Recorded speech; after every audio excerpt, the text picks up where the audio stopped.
बोली देवादिदेव 1008 महावीर भगवान की जय। संत श्रोमणी आचार्य गुरुवर श्री विद्यासागर जी मुनि महाराज की जय। परम पूज्य 108 मुनिवर श्री प्रज्ञासागर जी महाराज की जय। द्वादशांगिरवाणी माता की जय। अहिंसामय विश्व धर्म की जय। नमः श्री वर्धमानाय निर्दूत कलीलात्मने सालोकानां त्रैलोकानां यदि विद्या दर्पणाय ते। प्रिय आचार्य समंतभद्र स्वामी जी की जय। रत्नकांड श्रावकाचार्य का 21 नंबर का श्लोक है। अपनी अपने पुस्तक खोलकर रखें और देखें। इसमें अंगहीन सम्यक दर्शन की असमर्थता के बारे में बताया जा रहा है। देखें श्लोक। नागहीन मलम छेतुम दर्शनम जन्म संततिम नहीं मंत्रोक्षर न्यूनो निहंति विषवेदनाम। एक बार फिर से। नागहीन मलम छेतुम दर्शनम जन्म संततिम नहीं मंत्रोक्षर न्यूनो निहंति विषवेदनाम। लगभग देखें। नागहीन मलम छेतुम दर्शनम जन्म संततिम नहीं मंत्रोक्षर न्यूनो निहंति विषवेदनाम। अब अर्थ देखते हैं ना। अंगहीन, नागहीन बोले तो अंगहीन। यथा जिस प्रकार अक्षर न्यून, अक्षर रहित मंत्र विष वेदनाम, विष की वेदना को ही निश्चय से ना निहंती, नष्ट नहीं करता है। फिर से देखो। जिस प्रकार अक्षरहीन मंत्र, अक्षरहीन मंत्र विष वेदनाम, विष की वेदना को ही निश्चय से ना निहंती, नष्ट नहीं करता है। उसी प्रकार अंगहीनम, अंगहीन अंग रहित दर्शनम, सम्यक दर्शन भी जन्म संततिम, संसार की परंपरा को छेदने के लिए अनमना समर्थ नहीं है। फिर से बताएं। जिस प्रकार अक्षर रहित मंत्र विष की वेदना को निश्चय से नष्ट नहीं कर सकता है, उसी प्रकार से अंगहीन यानी अंग रहित सम्यक दर्शन भी संसार की परंपरा को छेदने के लिए समर्थ नहीं है। कौन से अंग? सम्यक दर्शन के जो अंग बताए हैं, कौन से हैं वो? 8 अंग हैं। उन्हीं 8 अंग की यहाँ पर बात की जा रही है कि यदि इन 8 अंगों में से एक अंग भी कम हो जाता है तो वह सम्यक दर्शन का लक्षण नहीं बनता है। इसलिए सम्यक दर्शन की पूर्णता कब होती है? जब इस सम्यक दृष्टि जीव इन 8 अंगों से सहित होता है। जैसे शरीर के 8 अंग होते हैं, 2 पैर, 2 हाथ, 1 मस्तक, 1 हृदय, 1 पीठ और 1 नितंब। कितने हो गए? 8। यदि एक अंग नहीं हो तो अंगहीन हो जाता है वह व्यक्ति। उसी प्रकार से सम्यक दर्शन के 8 अंग बताए हैं। उनमें से यदि एक अंग नहीं हो तो वह सम्यक दर्शन से रहित हो जाता है। तो यहाँ पर कह रहे हैं, जिस प्रकार अक्षर रहित मंत्र विष की वेदना को दूर नहीं कर सकता है, उसी प्रकार से अंग रहित सम्यक दर्शन भी संसार की परंपरा को छेदने में समर्थ नहीं हो सकता। आगे देखें। 22 नंबर का श्लोक है। लोक मूर्ता का स्वरूप। आपगा सागर स्नान मुच्चः सिक्तास्मनां ग्रीपातोऽग्निपातश्च लोकमूढं निगद्यते। आपगा सागर स्नान मुच्चः सिक्तास्मनां ग्रीपातोऽग्निपातश्च लोकमूढं निगद्यते।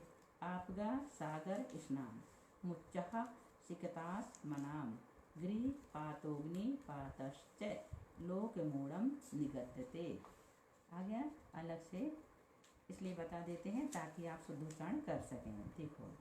धर्म समझकर आपगा सागर स्नान, धर्म समझकर, यहाँ पर ध्यान देना। धर्म समझकर यदि कोई व्यक्ति आपगा सागर स्नान, गंगा यमुना आदि नदियों में तथा समुद्र में स्नान करता है। सागर स्नान नदियों में अथवा समुद्र में स्नान करता है क्या? धर्म समझकर। उच्चः सिक्तास्मनाम, बालू और पत्थरों का ढेर लगाना। बालू और पत्थरों का ढेर लगाना। सिक्तास मीन्स क्या होता है? बालू और पत्थरों का ढेर लगाना। गिरिपात, पर्वत से गिरना। च अग्निपातः, और अग्नि में जलना। आदि लोक मूर्ता निगद्यते, कही जाती है। किसे कहते हैं लोक मूर्ता?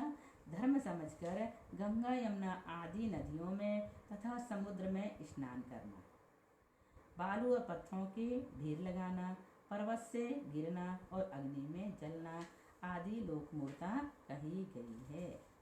देव मूर्ता किसे कहते हैं? श्लोक से अच्छी तरह समझ में आ रहा होगा। ऐसे तो आपने पढ़ लिए हैं इसको कई बार, लेकिन श्लोक से पढ़ने में कुछ अलग ही मजा आता है और एक प्रामाणिक भी होता है ना, इसलिए श्लोक से ही हर समय शंका का समाधान करना चाहिए। देखें देव मूर्ता किसे कहते हैं? वरोपलिप्से आशावान राग द्वेष मलीमशः, देवता यदुपासीत देवता मूढ़मुच्यते।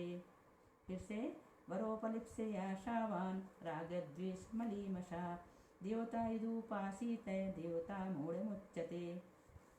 वरोपलिप्स आशावान राग द्वेष मलीमशः, देवता यदुपासीत देवता मूढ़ मुच्यते। आशावान, इस लोक संबंधी फल की इच्छा करने वाला जो पुरुष है वो आशावान। बरोपलिप्स, वर पाने की इच्छा से। बरोपलिप्स मीन्स वर पाने की इच्छा से। राग द्वेष मलीमशा, राग द्वेष रूपी मैल से मलिन देवता, देवताओं की यत जो उपासित उपासना करता है, तत् वह उपासना देव मूढ़म देव मूर्ता उच्चते कही जाती है। किसे कहते हैं देव मूर्ता? इस लोक संबंधी फल की इच्छा करने वाला जो पुरुष वर पाने की इच्छा से राग द्वेष रूपी मैल से मलिन देवताओं की जो उपासना करता है, वह उपासना देव मूर्ता कही जाती है। आशा तृष्णा के वशीभूत होकर वांछित फल की इच्छा से जो रागद्वेष से मलिन काम क्रोध मद मोह तथा रागादि भयादि दोषों से दूषित देवताओं की उपासना करता है, वह देव मूर्ता कहलाती है। समझ गए होंगे आप, ज़्यादा डिटेल में हम नहीं बताना चाहेंगे, आपके लिए इशारा ही बहुत है, अब समझ जाएं आप। आगे पढ़ेंगे हम 24 नंबर का श्लोक। सग्रंथारंभ हिंसानां संसारावर्तवर्तिनां पाखंडीनां पुरस्कारो ज्ञेयं पाखंडिमोहिनं। सग्रंथारंभ हिंसानां संसारावर्तवर्तिनां पाखंडीनां पुरस्कारो ज्ञेयं पाखंडिमोहिनं। सग्रंथारंभ हिंसानां, परिग्रह आरंभ और हिंसा सहित। परिग्रह आरंभ और हिंसा सहित संसार के चक्र में, संसार वर्त नाम, संसार के चक्र में रहने वाले पाखंडी नाम, पाखंडी साधु तपस्वियों को क्या कह रहे हैं? पाखंडी नाम, पाखंडी साधु तपस्वियों का पुरस्कार, पूजा भक्ति आदर सम्मान करना, सो पाखंडी मोहिनाम गुरु मूर्ता गेयम जानना चाहिए। एक बार फिर से, सग्रंथारंभ हिंसानाम, परिग्रह आरंभ और हिंसा सहित संसार वर्तनाम, संसार के चक्र में रहने वाले पाखंडी नाम, पाखंडी साधु तपस्वियों का पुरस्कारों, पूजा भक्ति आदर सम्मान करना, सो पाखंडी मोहिनम गुरु मूर्ता गेयम जानना चाहिए। परिग्रह आरंभ और हिंसा से सहित संसार के चक्र में रहने वाले पाखंडी साधु तपस्वियों का पूजा भक्ति आदर सम्मान करना, सो गुरु मूर्ता कही गई है। इसके बाद 25 नंबर का श्लोक है, उसे और पढ़ लेते हैं। इसमें मद का लक्षण, मतलब 8 प्रकार के जो मद बताए हैं वो कौन से हैं, देखें। ज्ञानम पूजाम कुलम जातिम बलमृद्धिम तपो वपु अष्टावाश्रित मानित्यम स्मय माहृगत स्मया। फिर से, ज्ञानम पूजम कुलम जातिम बलमृद्धिम तपो वपु अष्टावाश्रित मानित्यम स्मय माहुरगत स्मया। ज्ञानम पूजाम कुलम जातिम बल मृद्धिम तपो वपु अष्टावाश्रित मानित्यम स्मय माहुरगत स्मया। देखो, ज्ञानम ज्ञान, पूजा, आदर सत्कार, प्रतिष्ठा। कुल, कुल जाति, जातिम जाति, बल, शक्ति, रिद्धिम धन संपत्ति, रिद्धि किसे बोलते हैं? धन संपत्ति। तपः, तपश्चरण, वपुः शरीर, वपु शरीर। इन आठों पदार्थों का आश्रय करके, अष्टावासित इन आठों पदार्थों का आश्रय करके जो गर्व करना है तत् उसको गतस्मया मद रहित गणधरादि देव स्मयं मद आहु कहते हैं। ये 8 प्रकार के मद बताए गए हैं। कौन से हैं वो? ज्ञान, पूजा, कुल, जाति, बल, रिद्धि, तप और शरीर। ये 8 प्रकार के मद होते हैं, ऐसा हमारे आचार्यों ने कहा है।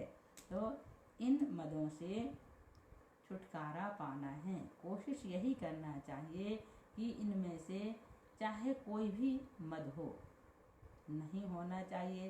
चाहे ज्ञान का घमंड हो, चाहे पूजा को हो, कुल का हो, जाति का हो, बल का हो, रिद्धि का हो, तप का हो, शरीर का हो, किसी का भी मद नहीं करना चाहिए। ये 8 मद नरक में ले जाने वाले हैं। जो अहंकारी होता है, जो घमंडी होता है, जो मद करता है, उसका निश्चित रूप से पतन होता है।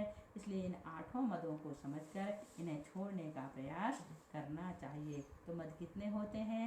कुल 8 होते हैं। कौन से हैं वो 8 मद? ज्ञान, पूजा, कुल, जाति, बल, रिद्धि, तप और शरीर। ये 8 प्रकार के मद आचार्य समंतभद्र स्वामी ने 25 नंबर के श्लोक में बताए हैं। इसे श्लोक सहित याद कर लेना, और जब कभी भी आप किसी कोई भी मद करते हैं तो उससे छोड़ने का प्रयास करना।